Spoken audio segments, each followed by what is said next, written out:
यो बैठकको उद्घाटनको क्रममा मैले कमरेडसँग राखेको थिएँ कि इतिहासको असाध्य संवेदनशील मोडमा हामी छौँ र यो बैठकले लिने निर्णयहरूले हाम्रो पार्टी क्रान्तिको भाग्य भविष्य मात्रै होइन, साम्राज्यवादका विरुद्ध विश्व सर्वहारा आन्दोलनको भाग्य भविष्य पनि धेरै हदसम्म निर्धारित हुने स्थितिमा हामी छौँ र हामीले त्यो महान उद्देश्यको निम्ति आफूले आफैलाई कति तयार गर्न सक्छौँ, हामीले त्यो सर्वहारा आदर्शको निम्ति आफूलाई बदल्ने प्रतिज्ञा गर्न सक्छौँ या सक्दैनौँ भन्ने प्रश्न मैले राखेको थिएँ। सुरुमै अनुभूतिको पाटोबाट भन्नुपर्दा मलाई के महसुस भयो कमरेडहरू भने यो 3-4 दिनको बहसपछि यहाँ विचारको क्षेत्रमा, भावनाको क्षेत्रमा माने यति सुन्दर व्याख्याहरू भए। माने एउटा सौन्दर्य शास्त्रीले यसको बिम्ब, यसका यहाँ प्रयोग भएका प्रतीकहरू, कविताहरू, लयहरू, अभिव्यक्तिमा जो विविधता देखा पर्यो र विचारको जो उचाइ छुने यहाँ कोसिस भयो, मलाई बैठकको सुरुमा त म एक किसिमको भावमा थिएँ। स्वाभाविक रूपमा म सङ्घर्ष गर्ने मुडमा थिएँ। वास्तवमा म अब आवश्यक पर्यो भने जत्रोसुकै सङ्घर्ष गरेर म कमरेडलाई सिधा भाषामा भन्न चाहन्छु, नभएको भए म राजीनामा दिने मुडमा पनि थिएँ। यो पार्टी अब बन्ने प्रतिज्ञा गर्दैन भने, यो केन्द्रीय समिति उठ्दैन भने र त्यो छुनीतिर जाने होइन भने नैतिकताको आधारमा मैले राजीनामा दिनुपर्छ भन्नेसम्म पनि थिएँ र म सङ्घर्षको मुडमा थिएँ र मैले सङ्घर्ष गर्नुपर्छ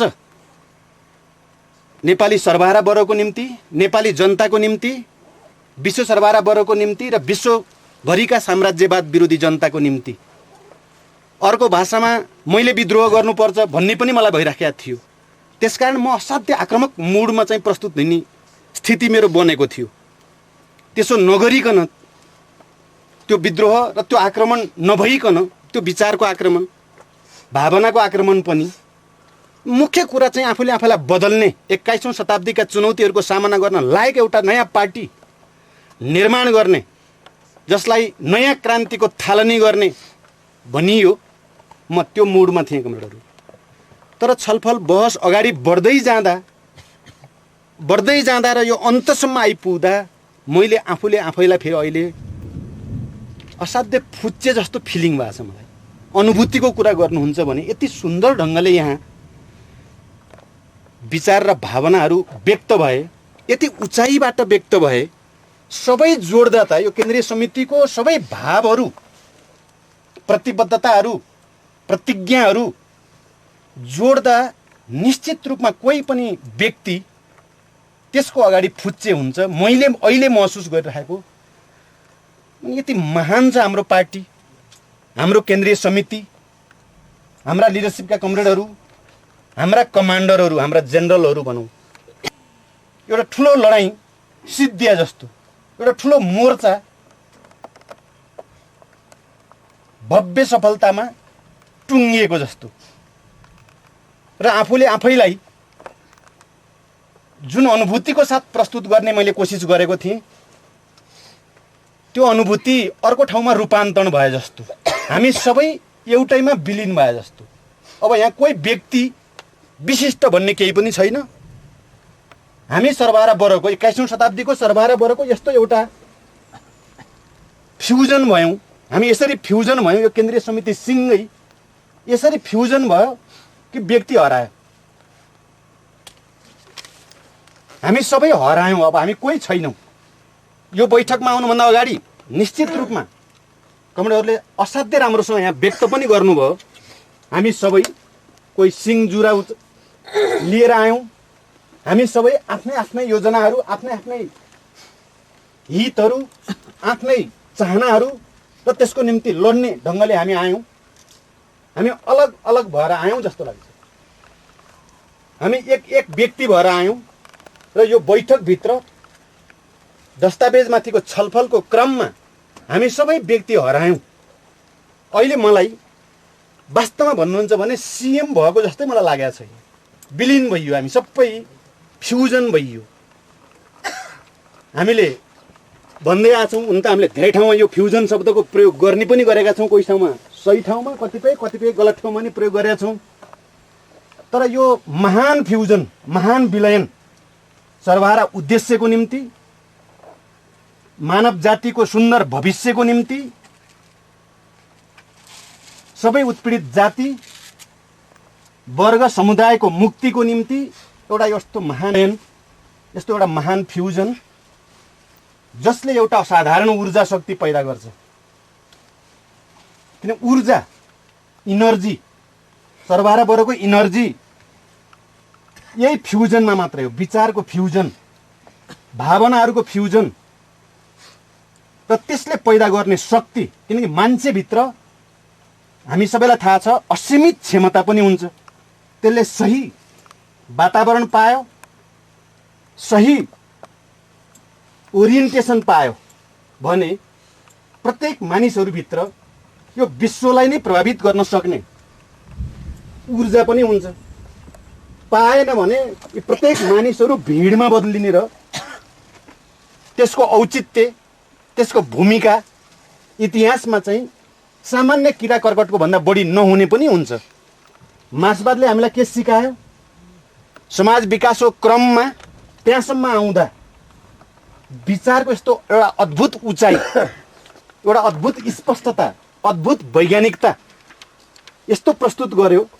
माओको भाषामा भन्दा त्योभन्दा अगाडि पनि मानिसहरू त लडी नै राखेका थिए। प्रकृतिसँग सङ्घर्ष, विभिन्न वर्गका बिचमा सङ्घर्ष त चलि नै राखेका थियो। माओले असाध्यै सुन्दर भाषामा भन्नुभयो कि मार्क्सवादमा हजारौँ सत्यहरू छन्, तर ती सबैलाई एउटैमा ग्याल्भनाइज गर्न सकिन्छ, एउटैमा चाहिँ घोल्न सकिन्छ कि विद्रोह अधिकार हो।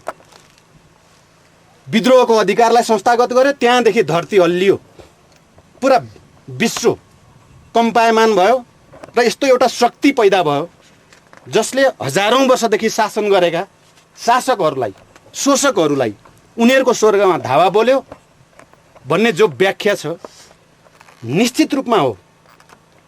त्यो विचारै थियो। सुरुमा त्यो विचार निश्चित रूपमा दुईजना व्यक्तिकोमा थियो। सायद माओले त्यो कुरालाई पनि राम्रोसँग व्याख्या गर्नुभएको छ। विज्ञान र वैज्ञानिक विचार सुरुमा त दुईजनामै थियो, तर त्यो दुईजना भएर त्यसलाई अवमूल्यन गर्ने स्थिति होइन थियो। त्यो त यस्तो एउटा अणुबम थियो, विचारको यस्तो एउटा परमाणु बम थियो जसले धरती हिलाउँथ्यो, हिलायो। फेरि हामी के बुझ्छौँ त भने विज्ञान हुनुकै नाताले त्यो निरन्तर विकासको क्रममा हुन्छ। एकचोटि हिलायो त्यहाँ त्यसले सधैँ हिलाइराख्छ भन्ने कुरा हुन सक्दैन। त्यो विज्ञान विकासको क्रममा नयाँ नयाँ फड्कोमा नपुग्दासम्म त्यसले हिलाइराख्छ भन्ने कुरा पनि होइन र त्यसको विकास अपरिहार्य हुन्छ। र त्यही विकासको क्रममा जस्तो कमरेडले भन्नुभयो लेनिनवाद माओवादसम्म आयो र चाहिँ माओवादसम्म आउँदा मुख्यतः सांस्कृतिक क्रान्तिसम्म आउँदा विचारले एउटा उचाइ छोयो र त्यसले विश्वलाई, विश्वभरिका श्रमजीवीलाई एउटा बाटो, एउटा दिशानिर्देश गरि नै राख्यो। हामी सबै सायद त्यही महान आदर्शका, त्यही महान विचारका सन्तानहरू हौँ। हामी त्यसैका सन्तति हौँ, त्योभन्दा बाहिर हामी होइनौँ। नेपालमा 10 वर्षको जनयुद्धले जे प्रभाव सिङ्गो नेपाली समाज, सयौँ वर्षदेखिको समाजलाई खलबल्याइदियो, त्यसका जराहरू उखेलिदियो, माने सन्तुलन भत्काइदियो। त त्यसको पछाडि हामी सबैलाई राम्रोसँग अनुभूत छ, हामी सबैले राम्रोसँग देखेका छौँ कि अरू हामीसँग हतियार भएको कारणले त्यो भयो, के हामीसँग धेरै मेसिन गनहरू भएको कारणले त्यो भयो, हामीसँग माने करोडौँ जनता हाम्रो पक्षमा भएकै हुनाले त्यो भयो त? त्यो पनि होइन। किनकि हामी एउटा सानो समूह नै थियौँ, हामी थोरै मानिस नै थियौँ। नेपालमा बडे बडे पार्टीहरू भन्ने नै थिए, कम्युनिस्ट नामका पनि। तर फेरि पनि हामीले विचारको विज्ञानलाई विज्ञानकै अर्थमा बुझ्नुपर्छ। सायद कमरेडहरू त्यति बेला एकता केन्द्र बन्ने बेलामा, एकता केन्द्रमा चल्ने छलफलका क्रममा जो कमरेडहरू अहिले पनि यहाँ उपस्थित हुनुहुन्छ उहाँहरूलाई पक्कै पनि स्मरण छ, हामी लगातार विज्ञानकै कुरा गर्थ्यौँ त्यति बेला पनि, विचारको विज्ञान, विज्ञानसम्मत धारणाकै कुरा गर्थ्यौँ, विचारधाराकै कुरा गर्थ्यौँ, प्रवृत्तिकै कुरा गर्थ्यौँ, प्रवृत्तिकै सङ्घर्षको कुरा गर्थ्यौँ। मानिसहरूलाई हाम्रा कुरो सुन्दा अचम्म लाग्थ्यो, अनौठो मान्थे त्यति बेला। माने कम्युनिस्ट आन्दोलनभित्रका विभिन्न प्रवृत्ति मात्रै होइन, कम्युनिस्ट बाहिरका त झन् जिब्रो नै टोक्थे। मलाई अहिले सम्झिन्छु, मैले एउटा पत्रकार के अरे पुरुषोत्तम दाहाल, माने कमरेड जेबीको घरमा मलाई भेट्ने भएर त्यहाँ भेट्न गएको थिएँ म, र मैले जनयुद्धको कुरा गरेको थिएँ। जनयुद्ध त सुरु भएको थिएन, सायद त्यो 1.5 वर्षै अगाडि थियो। जनयुद्ध सुरु गर्नुभन्दा 1.5 वर्ष अगाडि थियो र नेपालमा जनयुद्धभन्दा अर्को कुनै विकल्प छैन। यहाँको सामन्ती शोषण, सामन्ती संरचना भत्काउने, साम्राज्यवादी विदेशी उत्पीडनहरू, विस्तारवादी उत्पीडनको जरा काट्नको लागि र नेपाललाई चाहिँ दुनियाँमा एउटा नयाँ नेपालको रूपमा चिनाउनको निम्ति जनयुद्धकै व्याख्या गरिएको थियो। त्यहाँ त्यसले अचम्म मान्थ्यो। कुरा प्रस्तुति हेर्दा त उसलाई सायद बडा कन्फिडेन्टली भनेका छन् भने त त्यसलाई लाग्यो, उसलाई राम्रै लाग्यो। मान्छेको प्रस्तुति यताउता चाहिँ सबै त उसलाई राम्रै लाग्यो। तर यो विचार जनयुद्धले नै नेपाललाई रूपान्तरण गरिन्छ र गर्न सकिन्छ भन्ने विचार चाहिँ अनौठो लागेछ र उसले गएर तुरुन्तै कान्तिपुरमा एउटा आर्टिकल लेखेको छ। सायद त्यति बेला पत्रकार कमरेडलाई त थाहा होला, अरू कमरेडलाई पनि थाहा हुनुपर्छ। विपनामा जनयुद्धको सपना, कोही कुरा भन्नुभयो त, विपनामा जनयुद्धको सपना भनेर लेखे उसले चाहिँ। अब उसको दृष्टिकोण अनुसार अथवा जो कोहीको पनि त्यति बेलासम्मको चाहिँ स्थितिमा मानिसले सामान्य ज्ञानको दृष्टिकोणले, सरदर ज्ञानको दृष्टिकोणले, सरदर विचारको दृष्टिकोणले विपनामा जनयुद्धको सपना लेख्नु मलाई ठिकै हो भन्ने लाग्छ। तर त्यो विचारको विज्ञान जो हाम्रो सानो समूहभित्र बोलिराखेको थियो, त्यो ज्योति जो बोलिराखेको थियो र हामीलाई एउटा आत्मविश्वास थियो जनयुद्ध कसरी जान्छ, भविष्यमा यसले कति घुम्तीहरू र मोडहरू पार गर्नु पर्ला, त्यो कुरा त थाहा हुने कुरा भएन। तर जनयुद्ध हुन्छ, लान सकिन्छ भन्ने एउटा चाहिँ विश्वास हाम्रो सानो समूहमा थियो। जताडा हेरे पनि त्यो समूह त्यति ठुलो भएर मानिँदैन थियो, सानो समूह नै थियो। तर जब जनयुद्ध 2052 साल 1 गते पहल गरियो, हामीले एउटा पनि चौकी त कब्जा गर्न सकेनौँ 1 गतेको दिन त। सायद त्यो सिन्धुलीगढीको चाहिँ त्यहाँ पुलिस नभएको हुनाले कब्जा भयो, क्या हतियार नभएको हुनाले कब्जा भयो। नत्र अन्त जहाँ हतियार लिएर बसेका थिए पुलिस, त्यो कहीँ पनि कब्जा भएन। हामीले हान्न त हौलेरी पनि हानियो, यतापट्टि रुकुममा कहाँ हान्यो रे, रारी उसमा पनि हानियो, तर कहीँ पनि कब्जा भएन हाम्रो। हतियार नभएको हुनाले कब्जा भयो, हतियार भएको ठाउँ कब्जा भएन।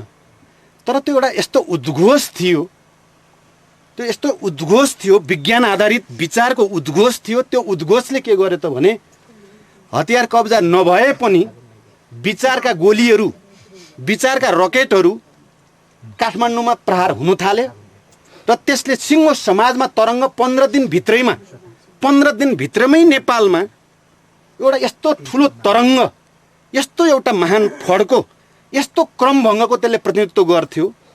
त्यो आफ्नो गतिमा विकास हुनु अपरिहार्य थियो। त्यो विकास भयो र यहाँसम्म आयो। माने विज्ञानलाई हेऱ्यो भने ग्यालिलियोको कुरा गरे पनि, न्युटनको कुरा गरे पनि,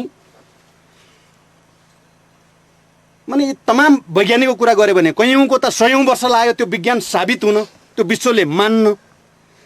तर विज्ञान भइसकेपछि त्यसलाई मान्नु अपरिहार्य छ। जुन चिज विज्ञान छ त्यो मान्न अपरिहार्य छ, त्यसलाई मान्नै पर्छ। दुनियाँले त्यसलाई मान्छ, ढिलो या छिटो। त्यही विज्ञान विचारको विज्ञानको कारणले हामी अगाडि बढ्दै गयौँ। तर विचार विज्ञानका अरू सबै शाखा जस्तै विचारको विज्ञानको शाखा पनि निरन्तर प्रयोग र निरन्तर विकास र निरन्तर चाहिँ तपाईँको ट्रायल एन्ड एरर भनौँ न, के भन्छ त्यसलाई, प्रयोग गर्ने गल्ती हुन्छ, त्यसबाट सिक्ने क्रमबाटै गुज्रिन्छ। यो ट्रायल एन्ड एररकै मेथड जसरी अरू विज्ञानमा प्रयोग हुन्छ नि, माने प्रयोगशालामा, त्यो प्रयोगशालामा प्रयोग हुने विज्ञानको विकास पनि कुनै वैज्ञानिकको दिमागमा एकाएक आएर तुरुन्तै चाहिँ त्यहाँबाट एउटा चाहिँ अद्भुत र अचानक केही पनि भएको छैन। हामीलाई त्यसको परिणाम हेर्दाखेरि त अद्भुत अद्भुत गर्यो विज्ञानले त भनिन्छ। तर विज्ञानको विकासको आफ्नो नियमलाई राम्रोसँग अध्ययन गर्ने जो कोहीले के देखिन्छ भने धेरै वर्षको मेहनतपछि, धेरै मानिसहरूको मेहनतपछि, धेरै प्रयोगको असफलतापछि मात्रै त्यो विज्ञानले फड्को हाने हुन्छ, त्यो नयाँ आविष्कार भएको हुन्छ, नयाँ अनुसन्धान भएको हुन्छ। समाज विज्ञान, विचारको विज्ञान पनि त्योभन्दा बाहिर हुनै सक्दैन।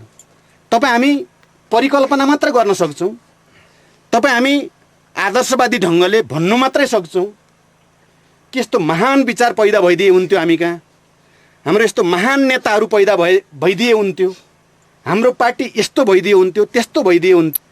किनकि हजारौँ वर्षको जो विचार संस्कारद्वारा यो समाज प्रशिक्षित छ भनौँ, तालिम छ, त्यो अधिभूतवादी तालिममा छ। हामीले सहज बुझ्ने भनेको अधिभूतवाद हो, द्वन्द्ववाद चाहिँ होइन। तपाईँ हामी कोही पनि दैनिक जीवनमा सहजै बुझिने कुरा अधिभूतवाद छ, द्वन्द्ववाद चाहिँ बुझिने कुरो छैन अथवा बुझ्न सजिलो छैन। किन द्वन्द्ववाद बुझ्नको निम्ति त्यहाँ नयाँ नयाँ प्रयोग, नयाँ नयाँ सङ्घर्ष, नयाँ नयाँ चाहिँ माने एउटा चाहिँ क्रमबाट गुज्रिनुपर्छ। तर माने शासक वर्गीय भनौँ न, इतिहासले पैदा गरेको शासकीय चिन्तन त शासक वर्गको दर्शन, मान्यता, यो सबैले चाहिँ मान्छेलाई सरलीकृत रूपमा, असाध्यै सहज एकाङ्गी रूपमा चिजलाई बुझ्ने र ढुक्क भएर बस्न सिकाएको छ, प्रगतिको निम्ति सङ्घर्ष नगर्न सिकाएको छ। त्यसको असर मानिसको नसा नसामा भरिएकै छ। माने यो संसार कसरी बन्यो, भगवान्ले बनाए सिद्धियो कुरा, खिसा खत्तम। अहिले पनि तपाईँ हामी देख्छौँ नि, साम्राज्यवाद यत्रो विज्ञानले यहाँसम्म विकास गर्दा पनि हामी इन्डियामा हेऱ्यो भने हरेक धर्मशालामा, हरेक चाहिँ माने एउटा धार्मिक उसमा चाहिँ लाखौँ करोडौँ मान्छे लैजानको निम्ति शासक वर्ग अहिले ती जनतालाई वैज्ञानिक चेतनातिर गयो भने त विद्रोह हुने रहेछ। उनीहरूले बुझेको छन् त्यो कुरा राम्रोसँग। त्यहाँदेखि तिनीहरू अधिभूतवादी भइराखुन्, तिनीहरू पटमूर्ख भइराखुन्, तिनीहरूको चेतनामा विज्ञान नघुसोस् भन्नकै निम्ति पोपहरूको चाहिँ चुनाव हुने बेलामा माने कसरी भयो, इन्डियामा चाहिँ लाखौँ हजारौँ मर्छन् किच्चिएर, तै पनि त्यतै लैजानेतिर चाहिँ उनीहरूको किन चाहिँ माने जोड छ भन्दा त्यो अधिभूतवाद नै प्रतिक्रियावादीहरूको निम्ति, शासकहरूको निम्ति असाध्यै राम्रो हतियार शासन गरिराख्नको निम्ति भने त्यसको ठिक खिलाफमा विज्ञानको माग के हो त भन्दा निरन्तर विचारको विकास। माओले भन्नुभयो कसरी हुन्छ त विचारको विकास, त्यो कुनै चाहिँ ऋषिमुनिले तपस्या गरेर हुने कुरा पनि भएन, त्यो कुनै चाहिँ पण्डित विद्वानले लाइब्रेरीमा